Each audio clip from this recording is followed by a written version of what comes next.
We're surrounded by legions of stupid people. If you've noticed that there are stupid ones everywhere, wherever you turn, and you've even doubted that you're wrong for thinking so. You've thought that maybe you're biased or wrong. There can't be that many. It must be you, right? I want to tell you, you're not alone. In 1988, an economic historian named Carlo Cipolla wrote an essay titled The Fundamental Laws of Human Stupidity. In these laws, Cipolla specifically gives a definition of what a stupid person is in order to continue with the exposition of his laws. And basically, to be clear with this definition of stupid, the explanation is as follows. He presents a graph with axes, a vertical axis and a horizontal axis.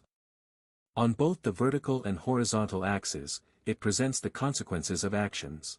One shows the consequences of actions toward oneself, and the other shows the consequences of actions toward others. This leaves us with 4 quadrants. In the quadrant where your decisions or actions lead you to gain yourself, but at the same time gain for others, you are in the area of the intelligent. In the quadrant where you are making gain for yourself, but you are causing loss to others or harm to others, you are in the quadrant of the wicked. In the other quadrant where you are making losses, but others are making gain, I am afraid to tell you that you are in the area of the unwary. And in the last quadrant, which is the one that interests us, is where you generate losses or damages for others and at the same time you do not generate any profits for yourself, and worse still, losses or damages for yourself. That is being stupid, at least in the fundamental laws of Carlo Cipolla. You will be able to observe that the definition of stupid, at least in this law or in this model that he presents, is made based on the consequences of actions or decisions, it is not constructed as an offense. I'm going to give an example that happened to me in real life, somewhat recently, to illustrate this. Very close to my house, there's a crossroads. That crossroads has been very busy, it's a very important avenue or boulevard. Due to the heavy traffic in this area, a few years ago, this intersection was given an overpass or bridge specifically to avoid the intersection and thus free it up. It worked very well. The intersection was evidently beneath this bridge or overpass, and this intersection became a free and normal traffic intersection. Curiously, a kind of local understanding was generated, as in many other intersections where people give way and traffic flows normally with a continuous flow, thus giving fluidity to the vehicles and at the same time safety to pedestrians. Of course, there is the occasional recklessness on the part of some drivers, but as I said, it is minimal. In reality, the intersection worked perfectly. A couple of years ago, the municipal administration decided to put a traffic light in place there in the area, and what that traffic light is doing is generating enormous chaos, endless lines of vehicles in a place where, as I explained, it wasn't necessary because there was already a local understanding of traffic for both drivers and pedestrians. It's worth mentioning that I spoke and even met with the local authorities on site to tell them that that traffic light was not necessary and that there were better alternatives to provide both fluidity and safety for pedestrians. Needless to say that they didn't listen to me. Basically, the decision was that this traffic light stays in place because it's an intersection and needs a traffic light. To demonstrate that it was a stupid decision and that everyone lost, suffice it to say that the place with the traffic light on was ruined, and the local authority gained nothing.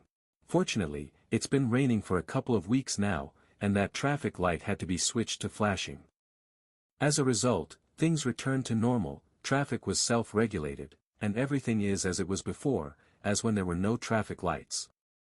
The first law that Cipolla tells us about says that each of us always and inevitably underestimates the number of stupid individuals in circulation. This does not refer only to road traffic, it refers to life in general. Pay attention, and if you apply Cipolla's definition, which I mentioned a while ago, you can verify this law. We are surrounded by stupid people, and you can see it in your daily life, in the laws and regulations, in the decisions of politicians, in your workplace, in education institutions, no area is spared.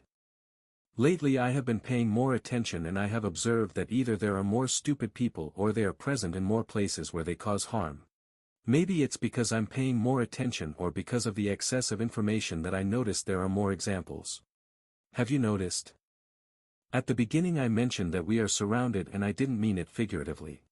I don't want to say that everyone is stupid, but I do feel surrounded. And this confirms the law because feeling this way means that I am underestimating the amount of stupid people in circulation, and that's why I'm surprised. And this is where the big doubt comes in, because one of the big problems is that most stupid people don't know they are so, and this makes me doubt. Am I one of them and I won't realize it? Today in this video I'm not going to go into how to prevent it, but as initial advice, always consider this possibility yourself and according to the laws of Cipolla. You can also be in that quadrant of stupid people, and this consideration will make you stay alert. Later I will dedicate a video exclusively to this analysis and to minimize the possibility of falling into that quadrant in which, as I said, we can all be. This is part of the second law of Cipolla, the probability of being stupid. But I'll talk about that in another video. Thank you so much for listening.